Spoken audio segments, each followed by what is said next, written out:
It was one of those rainy autumn weekends in 2022, the kind where the world outside blurs into gray, and you're stuck inside with nothing but memories and clutter. I'd inherited my family's old Victorian house in rural Vermont after my parents passed in a car accident the year before, sudden, senseless, leaving me, at 34, to sort through decades of dust-covered boxes alone. The place was a time capsule, creaky floors, wallpaper peeling like old skin, and an attic full of forgotten relics. I wasn't sentimental. I planned to flip it quick, pocket the cash, and move on. But grief has a way of sneaking up, doesn't it? That Saturday, I tackled the attic, ladder groaning under my weight, flashlight cutting through the gloom. Cobwebs clung like desperate hands, and the air smelled of mothballs and mildew. I rifled through trunks, yellowed letters, faded photos of stern ancestors, a cracked porcelain doll that stared too long. Then I found it, a large canvas wrapped in brown paper tucked behind a broken rocking chair. Peeled back the wrapping, a portrait, oil on canvas, half finished. My grandmother, Lydia, dead since I was 12 from a stroke that took her mid-sentence one Christmas Eve. She looked just as I remembered. Silver hair, sharp blue eyes that could pierce your soul, lips curved in that knowing half-smile.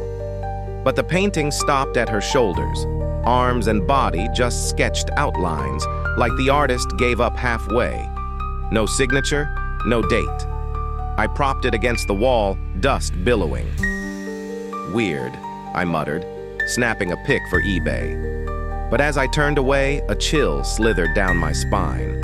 The temperature dropped, like someone opened a window to winter. I glanced back, the portrait's eyes.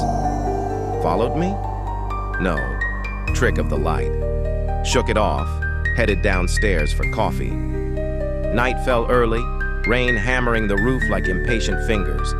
I worked late in the living room, sorting papers by the fire, old bank statements, recipes in her looping handwriting. Grandma Lydia had been the family rock, strict but loving, always with a story about the old days. She'd raised my dad alone after Grandpa vanished. Deserted them, rumor said, though she never confirmed. I barely knew her. Visits were rare, awkward.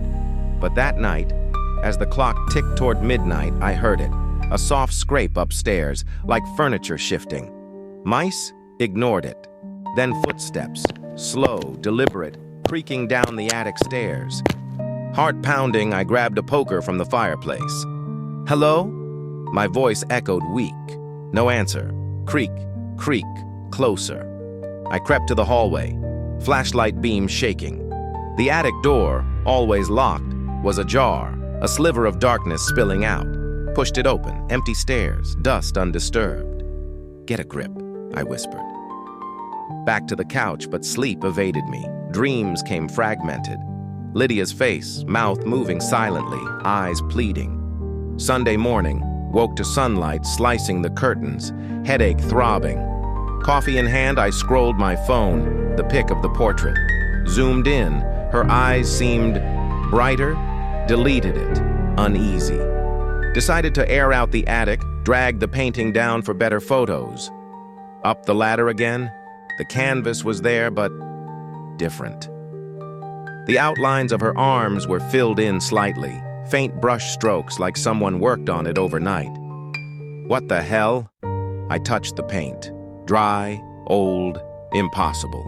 My hand trembled. The attic felt smaller, walls closing in. That afternoon, I researched.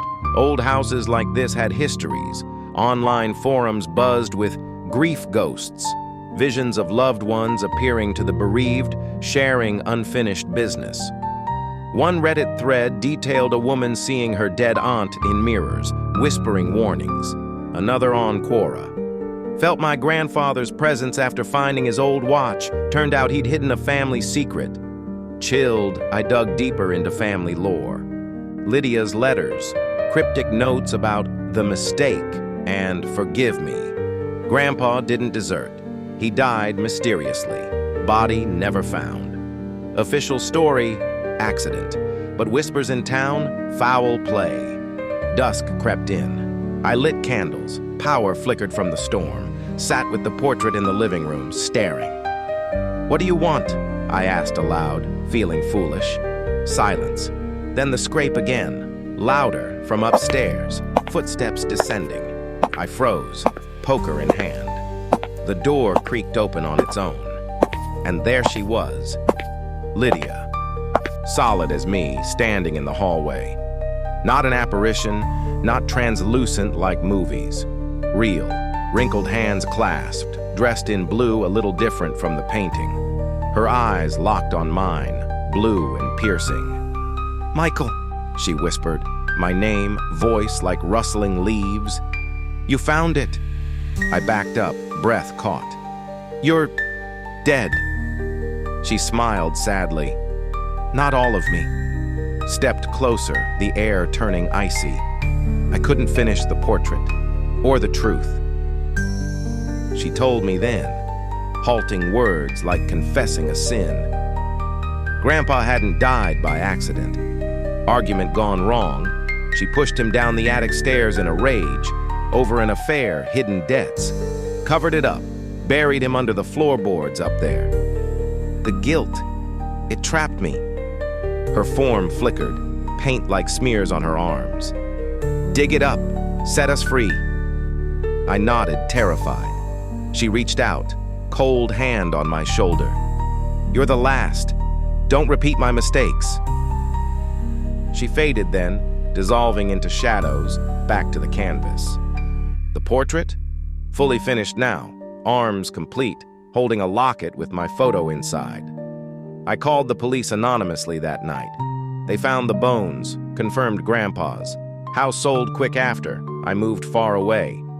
But some nights, in my new apartment, I hear scraping, like a brush on canvas. And in the mirror, her eyes watch, waiting to see if I'll paint my own regrets.